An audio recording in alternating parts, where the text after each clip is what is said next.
오늘은 사순절의 제28일입니다. 여호와여, 내가 깊은 곳에서 주께 부르짖었나이다. 주여, 내 소리를 들으시며 나의 부르짖는 소리에 귀를 기울이소서. 여호와여, 주께서 죄악을 지켜보실진대 주여, 누가 서리이까? 그러나 사유하심이 주께 있음은 주를 경외하게 하심이니이다. 나 곧 내 영혼은 여호와를 기다리며 나는 주의 말씀을 바라는도다.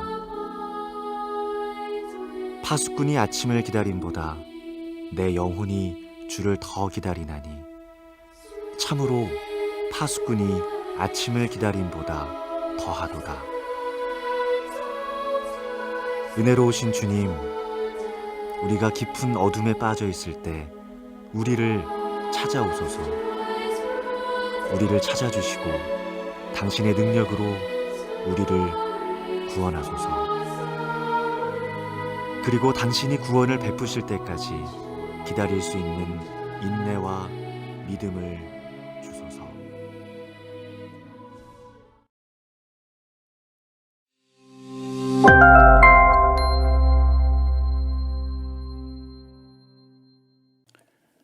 오늘은 4월 2일 토요일 새벽 말씀을 제가 전하게 되었습니다. 저는 뉴저지 연합교회를 담임하고 있는 고한승 목사입니다.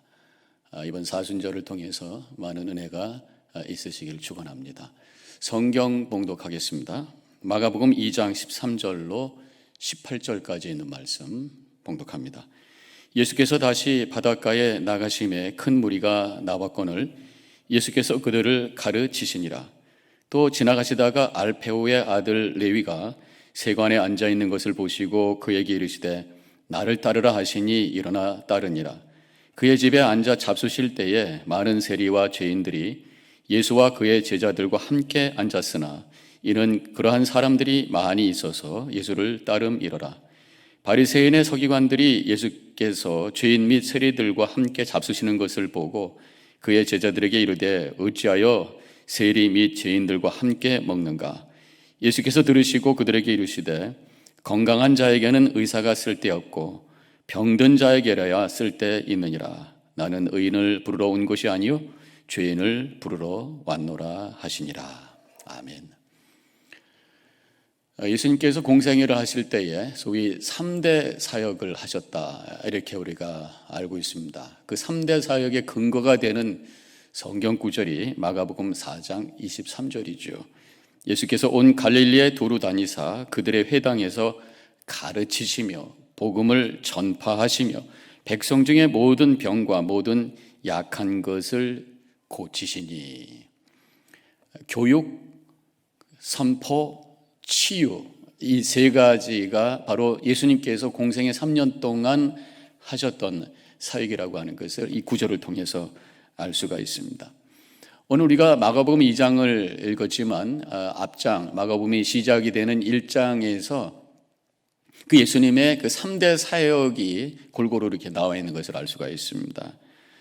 제일 먼저 마가복음 1장 15절에서 이르시되 때가 찼고 하나님의 나라가 가까이 왔으니 회개하고 복음을 믿으라 하시더라. 복음을 선포하는, 복음을 믿어라, 선포하는 사역이 시작이 되셨습니다.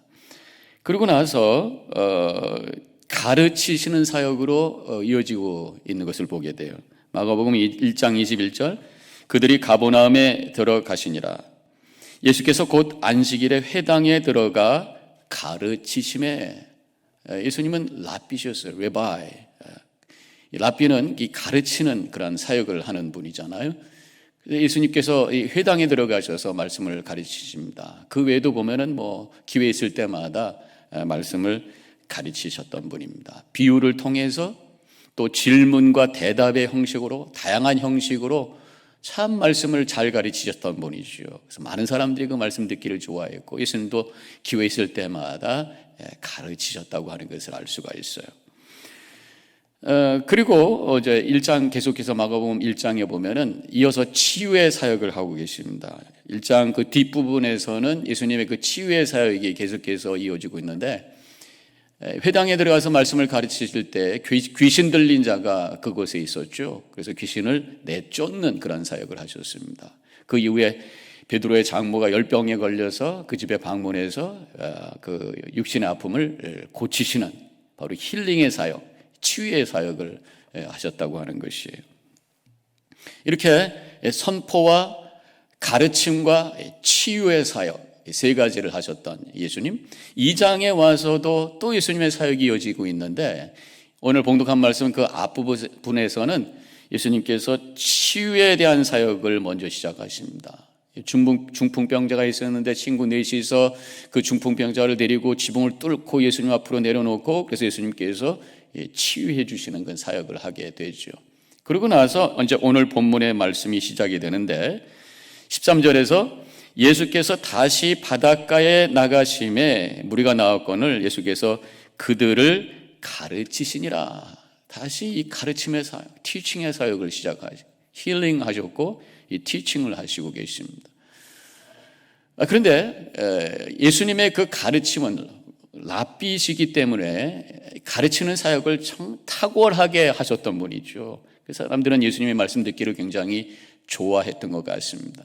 근데 예수님께서는 다른 랍비들과 가르치시는 것이 달랐어요.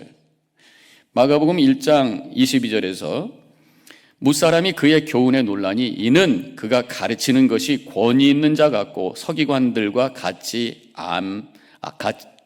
아니함일러라.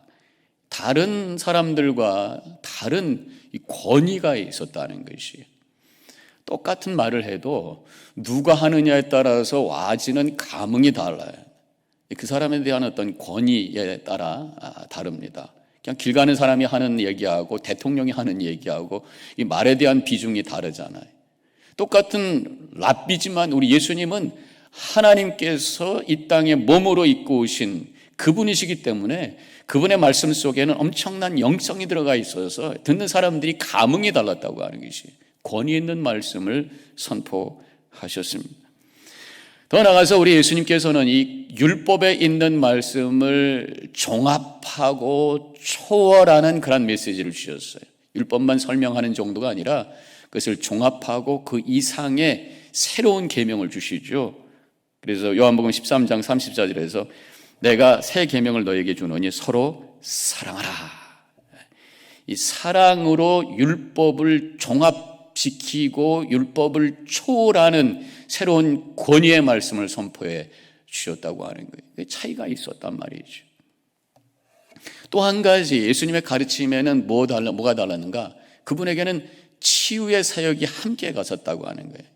지금 제가 1장과 2장, 마가복음 1장과 2장을 가지고 계속 예를 들고 있지만 예수님께서는 가르치시기만 한 것이 아니라 이 치유의 사역을 함께 동행하셨다는 거예요. 동반했다고 하는 것입니다. 말로만 가르치시고 머리로만 배우게 한 것이 아니라 뭔가 능력을 발하시고 보게 하시고 느끼게 하시고 깨닫게 하시고 체험케 하시는 그러한 살아있는 역사를 이루셨던 분이었다고 하는 것을 우리는 알 수가 있어요. 예수님의 가르치면은 이 균형이 있었다고 해요. 이 메시지와 함께 기적이 있었고 말씀과 함께 능력이 있었고 이론과 함께 체험이 있었어요. 그렇기 때문에 우리 예수님을 믿는 성도들에게도 이런 균형이 함께 있어야 돼요. 말씀을 열심히 읽고 배우고 우리 한국 성도님들 얼마나 말씀 생활 열심히 하십니까? 1년에 통독 막 한 번, 두 번, 세 번. 우리 교회 어떤 분은 필사를 하시는데 벌써 두 번째 들어가신 분도 있고 열심히 읽고 배우고 암송하고 말씀 생활 참 잘합니다. 여기서 끝나는 것이 아니라 뜨거운 기도를 통해서 하나님의 임재가 체험되고 내 영혼이 회복되고 치유가 일어나고 하나님의 놀라운 역사가 체험되는 뭔가 체험되고 느끼는 감동이 되는 이런 차원, 배우고 깨닫는 것과 더불어 성령의 역사와 하나님의 치유의 손길이 내 영혼과 내 삶에 머무르는 살아있는 이런 어떤 역사를 체험하는 이 두 가지가 함께 있는, 그럴 때 우리의 믿음이 어떤 논리와 교리로 머무는 것이 아니라 살아있는 능력이 되어서 우리를 향해 도전하는 모든 악한 것들을 이겨내면서 승리의 계가로 하나님께 영광 돌리게 될 줄로 믿습니다. 결국 우리 예수님께서는 이 세 가지의 사역, 예수님의 이 공생애 동안에 있었던 치유와 선포와 또 교육, 이 힐링, 프로클레이밍, 티칭, 이 세 가지 사역이 3년 동안의 공생애 동안에 있었던 것이 아니라 지금도 그리스도의 영 되신 성령을 통해서 우리 안에 역사하고 있다고 하는 것을 우리는 깨달아야 될 줄로 믿습니다. 그래서 제일 먼저 복음의 말씀이 선포되게 되어 있어요. 믿음이라고 하는 것은 바로 이 복음을 받아들임으로 말미암아 시작되는 것이죠. 구원의 확신을 가지고 그때 하나님의 백성이 되고 성도의 삶이 시작이 되는 것이죠. 그리고 먼저 이해돼서 믿는 것이 아니라 복음을 우리가 받고 믿을 때에 그때 내 안에 성령께서 들어오시고, 성령은 진리 영이시기 때문에 말씀을 볼 때에 이해가 되고 깨달아지고 그 말씀이 내 속에서 살아 역사하기 시작하죠. 그래서 말씀을 또 배워야 되는 거죠. 그 다음에 우리가 기도하면서 주님과 영적으로 교제하면서 아까 말씀을 드렸던 것처럼 우리 안에 회복의 은혜 체험이 있고 성령의 능력을 경험하고 어떤 살아있는 믿음을 갖게 되는 이 선포, 교육, 치유, 이것이 예수님의 3년 동안만이 아니라 지금도 우리에게 그리스도의 영이신 성령께서 역사하고 계시다고 하는 것입니다. 그렇기 때문에 우리의 신앙의 여정에서 항상 이 세 가지를 확인하셔야 되는 거예요. 내가 진정으로 예수 그리스도가 나의 구주시라고 하는 것, 나를 위해 십자가에 달려 돌아가셨다고 하는 것, 믿음으로 내가 구원받는다고 하는 것을 확실하게 믿고 고백하면서 구원의 확신을 갖고 사는가. 또 내가 지금 말씀을 늘 읽고 배우면서 깨닫고 아하 하는 어떤 그런 와우 모멘트를 경험하면서 내가 살고 있는가. 말씀을 배우든지 가르치든지 뭔가 말씀을 붙들고 내가 생활하고 있는가. 또 한 가지는 내가 깊은 기도, 또 열정적인 기도를 통해서 주님의 임재를 체험하고 주님과 영적으로 교통하면서 주시는 능력 가운데 살고 있는가. 이 세 가지를 늘 점검하고 확인하면서 믿음의 여정을 걸어가야 될 줄로 믿습니다. 예수님께서 이 3대 사역을 하실 때 혼자 하셨던 것이 아니에요. 예수님은 독불장군으로 사역하지 않으셨습니다. 같이 하셨어요. 제자들을 부르시고 함께 동역하셨습니다. 오늘 14절에 보니까 이제 말씀을 가르치시고 가시다가 세례인 레위를 만나게 되는데 그를 초청하십니다. 나를 따르라 부르셨어요. 그래서 이제 12명의 제자들과 함께 같이 동역을 하셨습니다. 12제자들을 부른 이유가 3년 동안에 동역을 하고 예수님 승천하시면서 너희들도 이제 가서 니들이 하던 거 다 해라, 그것이 아니라 3년 동안의 동역과 더불어 예수님이 떠나신 후에 예수님의 사역을 지속해 하시기 위해서 훈련을 시키신 거죠. 예수님은 아주 탁월한 리더십을 가지신 분이, 티칭 스킬뿐만 아니라 이 리더십을 가지시고 예수님의 어떤 그런 복음 운동이 지속되기 위한 어떤 준비를 하셨는데 바로 그것이 제자화였다고 하는 것을 알 수가 있습니다. 그래서 예수님이 마지막 떠나기 전에 마태복음 28장 19절에 제자들에게 이렇게 말씀하셨잖아요. 그러므로 너희는 가서 모든 민족으로 제자를 삼아 아버지와 아들과 성령의 이름으로 세례를 주고 내가 너희에게 분부한 모든 것을 다 가르쳐 지키게 하라, 이렇게 명령을 해 주셨습니다.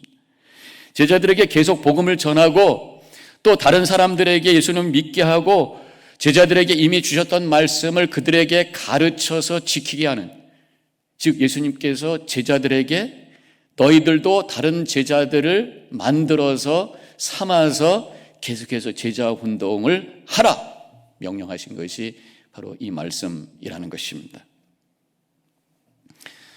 그래서 우리가 예수 믿는다고 하는 것이 그저 나 혼자 잘 믿고 나 혼자 예수님 말씀 많이 배우고 따르는 것에서 끝나는 것이 아니라 이 말씀을 다른 사람들에게 전하고 그 사람도 그 말씀대로 살아가도록 하는 일까지 포함되는 것이 우리의 믿음의 영역이라는 것을 잊어서는 안 될 줄로 믿습니다.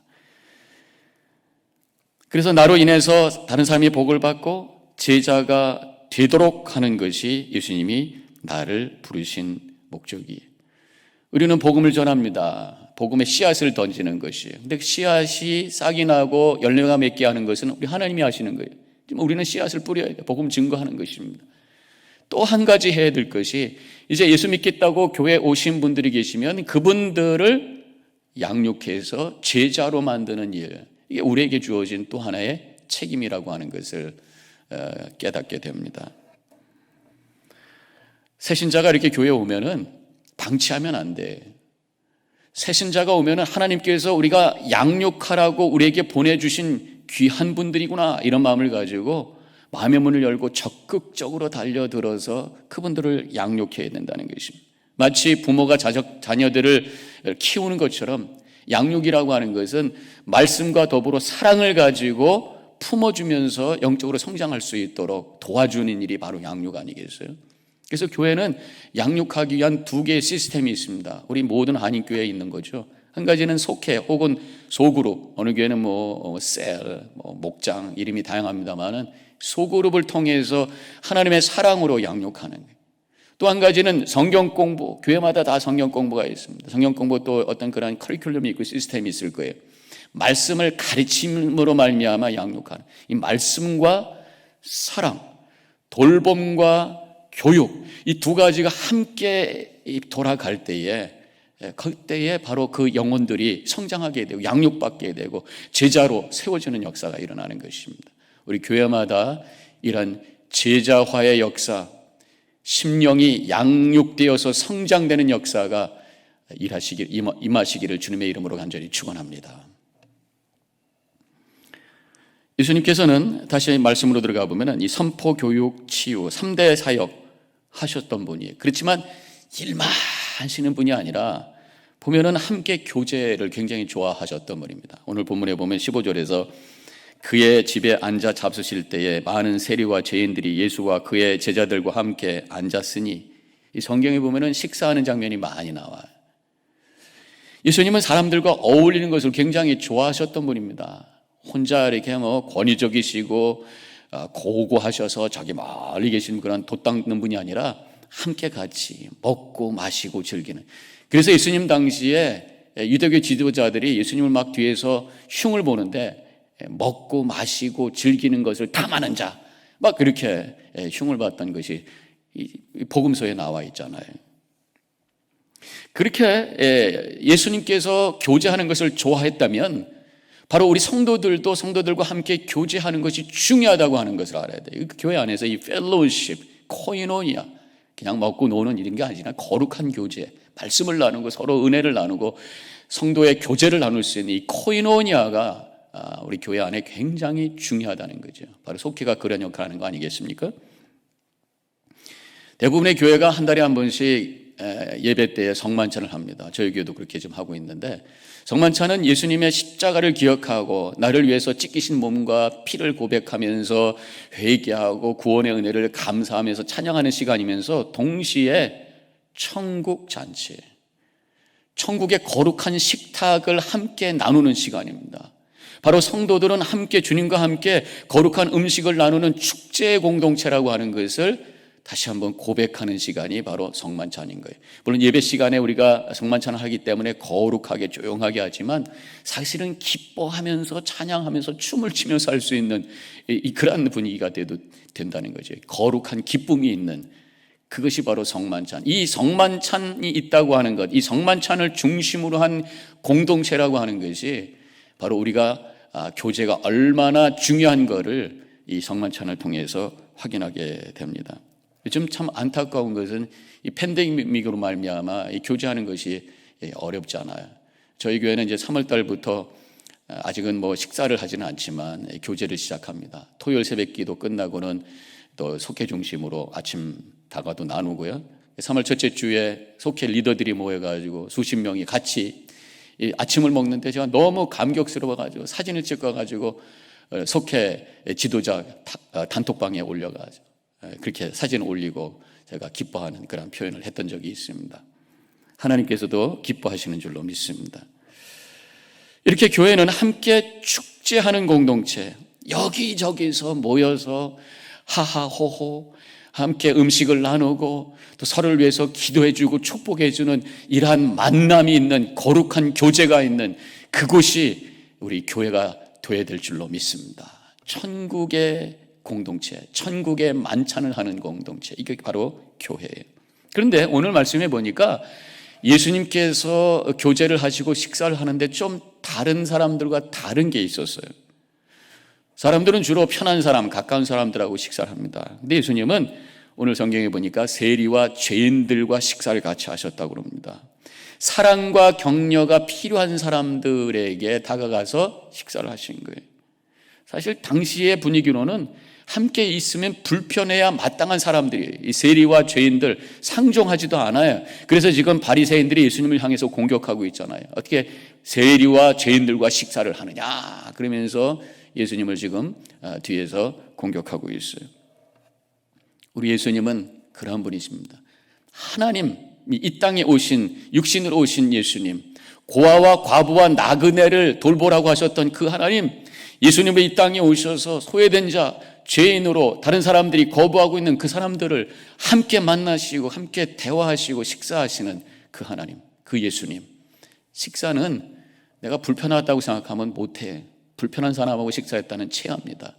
마음을 열고 그 사람을 귀하게 여길 때 우리 함께 기쁨으로 식사할 수 있어요. 우리 예수님은 다른 사람들이 불편하다고 생각하는 이 죄인들과 세리들을 향해서 마음의 문을 열고 그들과 함께 대화하시고 식사하신 분이에요. 우리 예수님은 그저 편하고 즐거운 것을 뛰어넘는 거룩한 목적과 방향을 향해서 가치를 추구했던 분입니다. 우리 성도들도 예수님과 함께 그저 편하고 즐거움만 것이 아니라 그 이상의 최고의 가치를 향해서 우리가 움직여 나가는 거예요. 성경에서 우리에게 보여주시는 최고의 가치가 뭡니까? 바로 사랑 아닙니까? 요한일서 4장 8절에서 God is love, 하나님은 사랑이라고 했기 때문에 사랑이 우리가 추구해야 될 가장 최고의 가치예요. 편하고 즐거운 것보다 사랑을 위해서 향해서 움직여 나가는 우리 성도님들이 되시길 축원합니다. 그래서 교회에서도 우리가 교제할 때 그저 내가 좋아하고 편한 사람들하고만 교제하는 것이 아니라 사랑이 필요한 사람에게 다가가는 것이 진정한 교회란 말이에요. 속해 편성할 때 보면은 어떤 분은 이 사람하고만 있었으면 좋겠습니다. 편하고 좋으니까. 근데 어떤 분은요, 가끔씩 목사님 새로운 곳에 보내주세요. 이분들하고 교제했으니까 저는 새로운 분하고 만나서 또 교제하고 싶어요. 두루두루 다니고 싶어요. 그런 분도 계셔요. 우리 성도들의 교제는 차원이 달라야 돼요. 편하고 즐거운 것을 뛰어넘어서 최고의 가치, 의미를 추구하는, 하나님의 뜻을 추구하는 최고의 가치인 사랑을 향해서 움직여 나가는 그러한 교회가 되시기를 주님의 이름으로 간절히 축원합니다. 오늘 말씀을 우리가 마무리하면서 성숙한 성도가 되어야 되겠구나. 우리 예수님을 따라가는 제자가 되어서 나만을 위해서 신앙생활하는 것이 아니라 나를 통해서 다른 사람들이 복음을 받고 다른 사람들이 믿음이 성장하고 다른 사람들에게 은혜를 나눌 수 있는 그런 성숙한 신앙인. 그래서 내가 편하고 내가 행복하고 내가 즐겁고 여기서만 머무는 것이 아니라 나로 인하여 다른 사람들이 기쁨을 얻고 은혜를 얻을 수 있는 사랑이라고 하는 가치를 향해서 움직여 나갈 때에 우리 주변에 하나님 나라가 만들어지게 될 줄로 믿습니다. 이러한 모든 성도들이 있는 그 교회가 지금부터 시작되는 하나님 나라가 되는 줄로 믿습니다. 우리 모든 성도님들 그 교회 위에 하나님께서 함께 해주시고 하나님의 나라가 이루어지는 지금부터 시작되는 천국을 맛보는 복된 공동체가 되시기를 주님의 이름으로 간절히 축원합니다. 기도하겠습니다.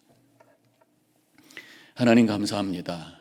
오늘 우리 예수님의 그 사역을 바라보면서 예수님께서 함께 동역하기를 원하시고 또 교제하기 원하시고 그래서 우리를 부르시고 또 우리를 보내시는 주님의 그 뜻을 우리가 다시 한번 깨닫고 결단합니다.